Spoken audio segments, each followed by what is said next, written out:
ఉండమనండి అంటే ఎందుకు చెప్తున్నా అంటే చంద్రబాబు నాయుడు గారికి ఎంత అనుభవంతో నాకు ఆ రోజే చెప్పాడు అంటే ఆలోచించుకోండి మీరు అని.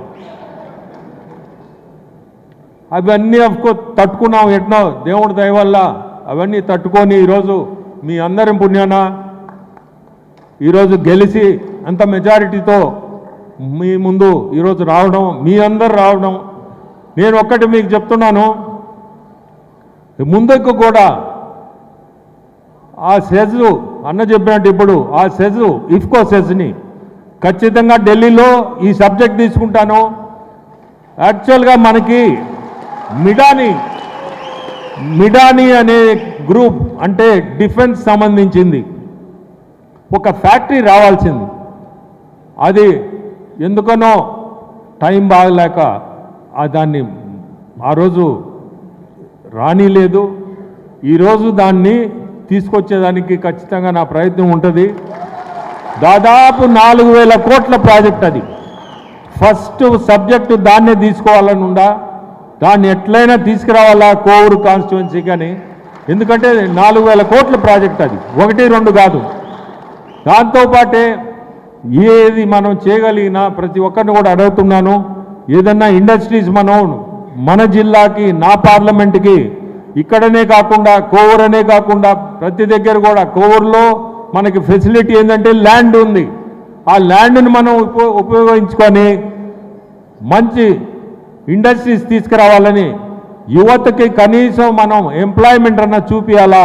ఎందుకంటే మాట చెప్తా వచ్చాం, ప్రతి మీటింగ్లో చెప్తా వచ్చాం, అది చేయాలనే. లేదంటే ఈరోజు మనం ఈ పదవి తీసుకొని మనం రేపు 5 ఏళ్ళు ఏమి చేయకుండా ఉంటే నా బోటోడు అసలు నిలబడ్డు మీ ముందు కూడా రాడు. ఎందుకంటే ఏదైనా మనం చేసి చూపించాల. ప్రజలు మనకు చేసిన దానికి మనం రిటర్న్ గిఫ్ట్ ఏమి ఇవ్వాలా, ఏదో మనం చేసి చూపించాల.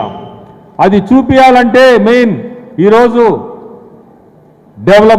డెవలప్మెంట్ అనేది చాలా అవసరం. ఖచ్చితంగా నేను మీ అందరికీ చెప్తున్నాను, నేను నా ప్రయత్నం తప్పకుండా దాంట్లో ఉంటుంది, చేసి చూపిస్తాం కూడా. ఇంకా చెప్పాలంటే మాకు ఈ పాలిటిక్స్ అందులో మేము ఎప్పుడు కూడా వెనకున్నోడ్నే కానీ ముందొచ్చి ఈ పాలిటిక్స్లో ముందొచ్చి ప్రజల్లోకి వచ్చి నడిచిన వాళ్ళం కాదు. ఎప్పుడు కూడా ప్రజలను చూస్తే కొంచెం వెనకుండేవాడిని. ఇప్పుడు కూడా అట్టే ఉంటాను అనుకోండి, బట్ ఎప్పుడు కూడా వెనకనే ఉండేవాడిని.